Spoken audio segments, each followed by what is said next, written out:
وسلام على عباده الذين اصطفى أما بعد أعوذ بالله من الشيطان الرجيم بسم الله الرحمن الرحيم والذين آمنوا أشد حبا لله سبحان ربك رب العزة عما يصفون وسلام على المرسلين والحمد لله رب العالمين اللهم صل على سيدنا محمد وعلى آل سيدنا محمد وبارك وسلم۔ اللہ رب العزت نے کائنات کی ہر چیز کے اندر کشش رکھ دی ہے۔ آم کا پھل گرتا ہے تو زمین پہ آتا ہے، اس لیے کہ زمین ہر چیز کو اپنی طرف کھینچتی ہے۔ اسی طرح چاند بھی اپنی طرف کھینچتا ہے، سورج بھی اپنی طرف کھینچتا ہے، جتنے سیارے ستارے ہیں سب کھینچتے ہیں اپنی طرف۔ اگر یہ کشش بے جان چیزوں میں ہو تو اس کو کشش ثقل کہتے ہیں، گریویٹیشنل فورس، اور اگر یہ دو جانداروں کے درمیان ہو تو اسی کو محبت کہتے ہیں۔ چنانچہ فطری طور پر انسان کے اندر محبت کا جذبہ اللہ نے رکھ دیا ہے۔ ماں اپنے بچوں سے فطری طور پر محبت کرتی ہے، بیوی اپنے خاوند سے، خاوند اپنی بیوی سے محبت کرتا ہے، اولاد ماں باپ سے، ماں باپ اولاد سے۔ یہ اللہ نے انسان کی فطرت بنا دی ہے، اسی کے اوپر گھر کا معاشرہ قائم ہوتا ہے اور اسی کے اوپر انسان ایک معاشرہ بنا کر زندگی گزارتا ہے۔ ایک باپ گرمی کے موسم میں کیوں اپنا پسینہ بہاتا ہے؟ اس کو فکر ہوتی ہے کہ میں نے اپنے بوڑھے ماں باپ کو اور چھوٹی چھوٹی بچوں کو کھانا کھلانا ہے، تو یہ محبت کہلاتی ہے۔ یہ محبت کا جذبہ اللہ نے فطری طور پر رکھ دیا ہے۔ آنکھ کا کام ہے دیکھنا، زبان کا کام ہے بولنا، کان کا کام ہے سننا، دماغ کا کام ہے سوچنا، اور دل کا کام ہے محبت کرنا۔ دل بہرے محبت ہے، محبت یہ کرے گا، لاکھ اس کو بچاتی کسی پر تو مرے گا۔ پتھر سے ہو، خدا سے ہو یا پھر کسی سے ہو، آتا نہیں ہے چین محبت کیے پر۔ مشائخ صوفیاء نے اس بات کو ذرا اور طریقے سے سمجھایا ہے۔ وہ کہتے ہیں کہ عالم ارواح نے اللہ نے تمام روحوں کو اکٹھا کیا، قرآن مجید میں اس کا تذکرہ ہے، اور ان کے اوپر اپنی تجلی ڈالی۔ اللہ نے اپنی تجلی ڈال کر مخلوق کے اندر عشق کی طرف پیدا کر دی۔ چنانچہ دنیا کا ہر انسان جمال پرست ہے۔ آپ دیکھیں کہیں اچھی بلڈنگ نظر آئے تو اچھی لگتی ہے، خوبصورت پھل نظر آئے تو دل خوش ہو جاتا ہے، خوبصورت شخصیت اچھی لگتی ہے۔ ہر چیز جس کے اندر جمال ہے، خوبصورتی ہے، اس کی طرف فطری طور پر انسان کے اندر اللہ نے کشش رکھ دی ہے۔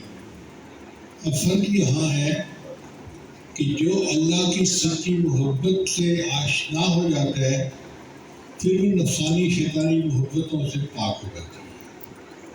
ایک آدمی بہت پیاسا ہو، اس کو جی چاہتا ہے پانی پینے کو، اگر اسے صاف پانی ملے گا تو گندی نالی کے پانی کی طرف کوئی دھیان نہیں دے گا، اور اگر اس کو صاف پانی نہیں ملے گا تو وہ ندی کا پانی پی لے گا، گندا پانی بھی پی لے گا۔ اسی طرح آج ہمارے نوجوان جو بے رحمی کا شکار ہے، اس کی بنیادی وجہ کہ ان کو اللہ کی محبت سے آشنائی نہیں ہے۔ اگر وہ اللہ کی محبت سے آشنا ہوتے تو اس دنیا کے ٹھپے انہیں اپنی طرف متوجہ نہ کر سکتے۔ تو ہمیں چاہیے کہ ہم اللہ کی محبت اپنے دل میں پیدا کرنے کی کوشش کریں تاکہ وہ سچی محبت ہمارے دلوں کو گرما دے۔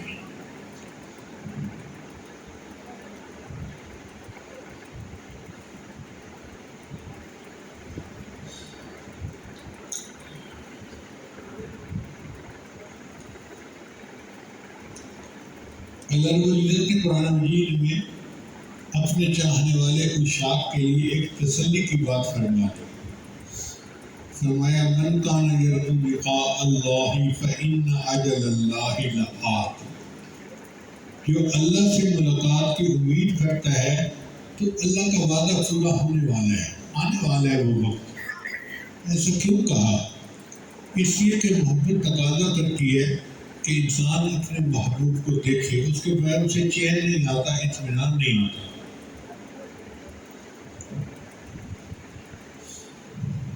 شاعر نے کہا نہیں کرتے وہ وعدہ دید کا حشر سے پہلے، نہیں کرتے وہ وعدہ دید کا حشر سے پہلے، دل بے بتاب کی ضد ہے ابھی ہوتی یہی ہوتی۔ لیکن دل بے تاب تو یہ چاہتا ہے کہ نہیں، ہمیں اللہ کی دید ابھی ہوتی اور اسی دنیا میں ہوتی، اور اس دنیا میں دید کا ہونا ممکن ہی نہیں ہے۔ اس دنیا کے اندر اتنی استعداد ہی نہیں کہ یہ اللہ کی تجلی کو برداشت کر سکے۔ حضرت موسیٰ علیہ السلام پر اللہ نے 70,000 فردوں میں سے تجلی ڈالی تھی، پہاڑ جو تھا وہ ریزہ ریزہ ہو گیا تھا، جل گیا تھا، اور موسیٰ علیہ السلام بے ہوش ہو کے گر پڑے تھے۔ چنانچہ شاعر نے کہا لازم نہیں کہ سب کو ملے ایک سا جواب، آؤ نہ ہم بھی سیر کریں کوہ طور کی۔ کہ موسیٰ علیہ السلام کو اللہ نے فرمایا تھا کہ تم مجھے نہیں دیکھ سکتے، وہ کہتے ہیں کہ لازم ہے کہ سب کو ایک سا جواب ملے، آؤ ہم بھی سیر کرتے ہیں کوہ طور کی۔ تو میرے پاس وہ صحابہ عالم تھے، کہنے لگے حضرت ہم بھی چلتے ہیں کوہ طور، آپ کا سفر پڑھ کے دل میں شوق آئے گا۔ میں نے کہا لازم یہی ہے سب کو ملے ایک سا جواب، لازم یہی ہے سب کو ملے ایک سا جواب، جاؤ اور تم بھی سیر کرو کوہ طور کی۔ جاؤ کوہ طور کی سیر کو، جواب ایک ہی ملنا ہے کہ میری تجلی مل ہی نہیں سکتی۔ اس دنیا میں اتنی استعداد ہی نہیں کہ اللہ تعالیٰ کی تجلی کو برداشت کر سکے، لہذا سالک کو اللہ کی امید، دین کی امید پر ہی گزارا کرنا چاہیے۔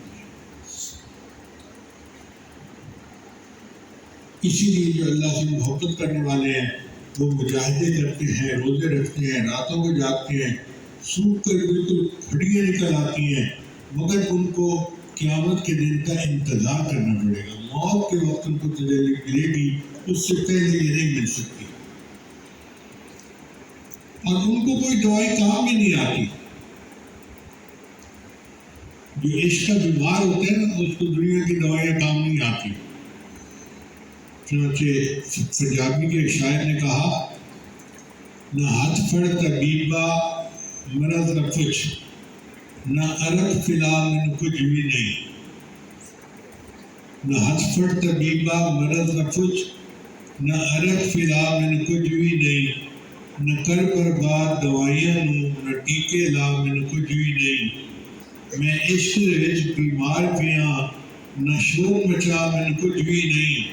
یہ علاج تو میرا کرنا ہے، مینو یار ملا مینو کچھ بھی نہیں۔ جب عاشق کو یار کی ملاقات نصیب ہوتی ہے، اس کی ساری بیماریاں دور ہو جاتی ہیں۔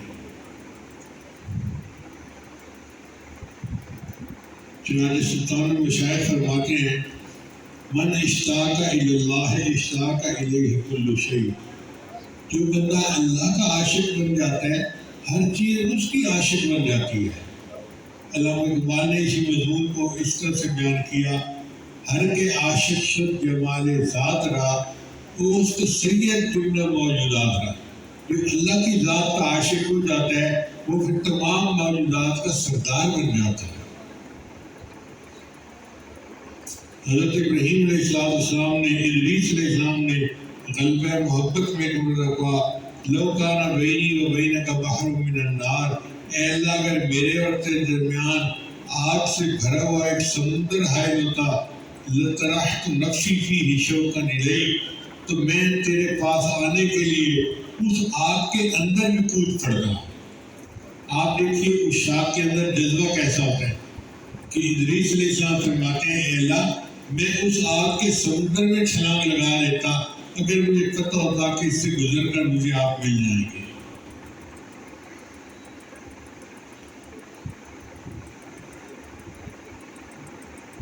امام غزالی رحمۃ اللہ نے اپنی شرح آفاق کتاب احیاء العلوم میں محبت سے مدرج ایک روایت بیان کی ہے۔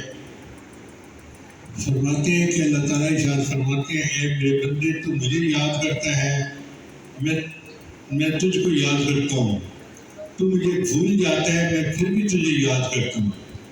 اے میرے بندے تو مجھ سے روٹ جاتا ہے، میں پھر بھی تجھ سے نہیں روٹتا۔ اے میرے بندے تو مجھ سے دوستی لگا، میں بھی تجھ سے دوستی لگاؤں گا۔ اے میرے بندے تو مجھ سے کھرا معاملہ کر، میں بھی تیرے ساتھ کھرا معاملہ کروں گا۔ اللہ فرماتے ہیں، اے میرے بندو تم میری اطاعت کرو، میں تمہاری اطاعت کروں گا۔ اطاعت کروں گا کیا مطلب؟ تمہاری باتوں کو پورا کر دوں گا، خواہشات کو پورا کر دوں گا۔ تم سب کچھ چھوڑ کر مجھے اختیار کرو، میں تمہیں اختیار کروں گا۔